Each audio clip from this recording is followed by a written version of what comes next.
गुलबर्गा के मुमताज़ उलमाए कराम ने भी शब बारात का एहतमाम इनफरादी तौर पर करने की अपील की है। तमाम मसालिक के उलमाए कराम का कहना है कि मुसीबत की इस घड़ी में मस्जिदों का रुख करना, इज्तिमात और जमातों का एहतमाम करना मुनासिब बात नहीं है। मस्जिदों को जाने के बजाय अवाम अपने घरों में ही इबादत का एहतमाम करें। मुसलमानों से पुरखुलूस गुजारिश करते हैं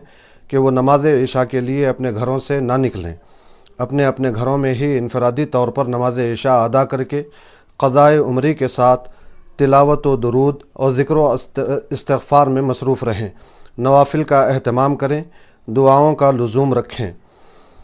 अपने मरहुमीन और बुज़ुर्गों की बारगाहों में अपने घरों ही से फ़ातिहा और ईसाल सवाब के नजराने पेश करें। इंशाअल्लाह आपके इस फ़िक्र पर और इस तड़प पर, इस इखलास नियत पर अल्लाह रब्बुल इज़्ज़त वही अजर अता फरमाएंगे जो मस्जिद में आकर आपको नमाज पढ़ने का और कब्रिस्तान जाकर ईसाल सवाब करने पर जो मरहुमीन को ईसाल सवाब पहुँचाते हैं, वो घर में ही अल्लाह रब्बुल इज़्ज़त हमारे दिलों को देखेंगे और उसके ज़रिए से हमारे आमाल को कबूल फरमाएंगे। कब्रिस्तान जाने के हवाले से कि इस रात में कब्रिस्तान भी जाया जाता है, मगर मुल्क के हालात को देखते हुए और जो है लॉकडाउन है तो इस सिलसिले में हम बाहर नहीं निकल सकते, तो इसलिए मैं गुजारिश करूंगा कि आप अपने घर पर ही बैठे बैठे आप जो है सूरह फातिहा की तिलावत, आयतुल कुर्सी शरीफ, चारों कुल, सूरह तकासुर की तिलावत और जो कोई मुमकिन हो सके कुरान शरीफ पढ़ के, सूरह मुल्क पढ़कर आप अपने मरहुमीन के नाम पर ईसाल सवाब करें।